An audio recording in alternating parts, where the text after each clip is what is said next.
योगी आदित्यनाथ के बेहद खास ठाकुर रामवीर सिंह ने आखिर मुस्लिम टोपी क्यों पहनी? उन्होंने अपने कंधे पर जो गमछा रखा है वो रूप क्यों धारण किया? बीजेपी क्या कोई नई प्रयोगशाला खोल रही है जिसमें मुसलमानों का वोट लेने के लिए ठीक वही पैटर्न अपनाने वाली है जो कांग्रेस, सपा और बीएसपी के साथ देश भर की पार्टियां अपनाती आ रही? आखिर हो क्या रहा है? और योगी आदित्यनाथ इधर कहते हैं कि बटेंगे तो कटेंगे, उधर उनके ही उम्मीदवार मुसलमानों की तरह दिखने की कोशिश क्यों करने लगे? मंच पर ऐसा क्या हुआ जिस तस्वीर को आपको देख लेना चाहिए? हो सकता है बीजेपी की कोई नई कोशिश है जिसकी वजह से समाजवादी पार्टी की नींद उड़ गई है। दोस्तों, ये तस्वीरें एक दिन पहले यानी कि शनिवार की हैं और ये तस्वीर इसलिए आपको दिखा रहे हैं क्योंकि बीजेपी के उम्मीदवार मुरादाबाद के कुंदरकी से ठाकुर रामवीर सिंह, उसके पहले ये 2 चुनाव हार चुके हैं, लेकिन बीजेपी ने एक बार फिर इन पे भरोसा जताया है। तो फिर ऐसी क्या स्थिति पैदा हो गई कि इनको मुस्लिम टोपी पहननी पड़ी? इसके पहले जरा आप इन 2 तस्वीरों को देखिए। यह है प्रधानमंत्री नरेंद्र मोदी की मंच की तस्वीर साल 2011 की, जब वो गुजरात के मुख्यमंत्री हुआ करते थे। एक सद्भावना रैली हुई थी और मंच पे कुछ मौलानाओं ने उस वक्त के तत्कालीन मुख्यमंत्री को मुस्लिम टोपी पहनाने की कोशिश की तो प्रधानमंत्री हाथ पकड़ लेते हैं। और यह तस्वीर है यूपी के कुशीनगर की। योगी आदित्यनाथ एक मजार पे जाते हैं, वहां मौलाना टोपी पहनाने की कोशिश करते हैं, योगी आदित्यनाथ उनका हाथ पकड़ लेते हैं। तो सवाल यह है कि रामवीर सिंह ने आखिर क्यों टोपी पहनी? माजरा क्या है जरा समझिए। अब इन तस्वीरों को जरा आप देखिए, फिर आपको बताते हैं। वहां पे जो सामने मुसलमान भाई बैठे थे, उन्होंने हाथ उठा के खुदा की कसम खाई कि वोट बीजेपी को ही देंगे। जो कुंदरकी सीट है दोस्तों, वहां पे 62% जो वोटर है वो मुस्लिम है। लेकिन नई कहानी यह शुरू हो रही है कि इस बार के उपचुनाव में कुल 12 उम्मीदवार हैं। सपा के भी मुस्लिम उम्मीदवार हैं, बीएसपी ने भी मुस्लिम को ही टिकट दिया है। इसके अलावा जो निर्दलीय और छोटी पार्टियों से लड़ने वालों की संख्या है, उसमें भी 9 मुसलमान उम्मीदवार मैदान पे हैं।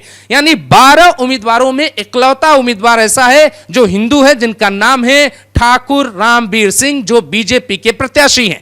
अब रामवीर 2 चुनाव हार चुके हैं। उन्हें इस बात का अंदाजा हो चुका है कि अखिलेश यादव का पीडीए है, पीडीए में बीजेपी के कुछ वोट कट के जाएंगे, इसीलिए बीजेपी इस नए प्रयोगशाला में काम कर रही है। बीजेपी को ऐसा लगता है कि जैसे रामपुर के इतिहास को बीजेपी ने तोड़ा, ठीक वैसे ही कुंदरकी के इतिहास में एक नया अध्याय लिखा जाएगा।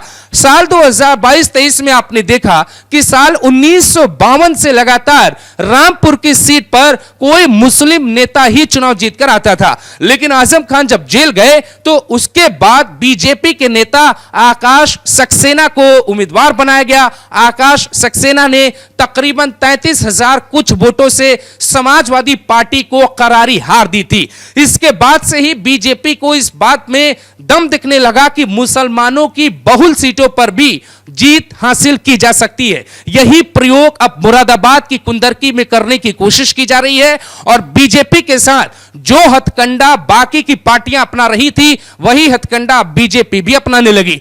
जरा एक एक तस्वीरों को दिखाते हैं। यह है इकरा हसन, अभी फिलहाल समाजवादी पार्टी की सांसद हैं और इनमें राजनीति की बहुत सी भविष्य आप देख सकते हैं। इनका राजनीतिक कद धीरे धीरे बड़ा होगा। लेकिन यह मंदिर गई, ट्रोल हुई, इन पे सवाल पूछे गए। कुछ दिनों पहले की ही तस्वीर है। ये कानपुर की सीसामऊ की उम्मीदवार और इरफान सोलंकी की पत्नी नसीम सोलंकी है। ये मंदिर गई, टीका लगाया, दिया जलाया और वहां से लौट आई। उनको ट्रोल किया गया। इसके अलावा ये इमरान मसूद हैं, कांग्रेस के अभी सांसद हैं। ये बीएसपी और सपा दोनों में रह चुके हैं। इसके पहले ये भी मंदिर जाते हैं। राम मंदिर के उद्घाटन के दौरान कहते हैं कि राम हमारे आदर्श हैं और मैं राम भक्त हूं। इसके अलावा आप देखिए, ये राहुल गांधी की तस्वीरें हैं। राहुल गांधी जब भी मंदिर जाते हैं तो उन्हें ट्रोल किया जाता है और उनके ब्राह्मण होने पर भी सवाल उनके विरोधी उठाते हैं। इसीलिए बीजेपी ने जम्मू कश्मीर के चुनाव में इस प्रयोगशाला पर काम किया और वहां पे मुस्लिम बहुल सीटों पे जीत दर्ज की। आपको यह भी जानकर हैरानी होगी कि मेवात जहां पे दंगा हुआ था, वहां पर बीजेपी ने मुस्लिम उम्मीदवार उतारा था, लेकिन बीजेपी को मुसलमानों ने वोट नहीं दिया था। आप जानकर इस बात पर भी हैरान होंगे कि रामपुर में बीजेपी ने बेशक आकाश सक्सेना को उपचुनाव में विधायक तो बनवा लिया, लेकिन लोकसभा के चुनाव में एक ऐसा बूथ था जहां वहां पर भारी संख्या में बीजेपी ने प्रधानमंत्री आवास योजना दिया था मुसलमानों को, लेकिन बीजेपी को एक वोट भी नहीं मिला। इसीलिए बीजेपी आरएसएस ने अपनी प्रयोगशाला में नया शब्द जोड़ा है, टिट फॉर टैट, यानी कि जैसी राजनीति चाहिए या जैसी राजनीति विरोधी करेंगे हम भी वैसी राजनीति ही करेंगे। बीजेपी का मकसद है मुसलमानों के गढ़ में भारी संख्या में निर्दलीय उम्मीदवारों को खुद से प्रायोजित करना। जो प्रायोजन आपने कश्मीर के भीतर देखा वो कुंदरकी के भीतर भी हो रहा है।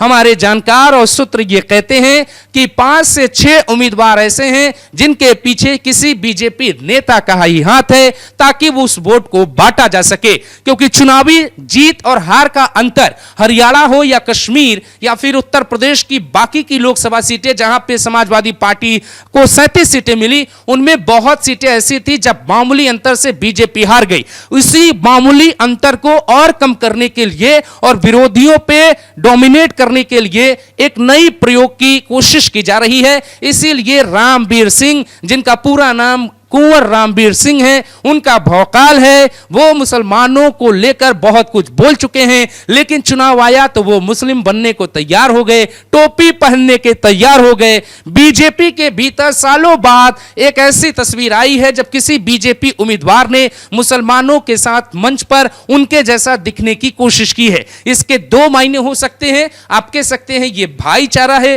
राजनीति अच्छी है, आप सवाल क्यों पूछ रहे हैं। दूसरा यह हो सकता है, इधर कहते हैं बटेंगे तो कटेंगे, उधर आप भी तो टोपी पहन रहे हैं।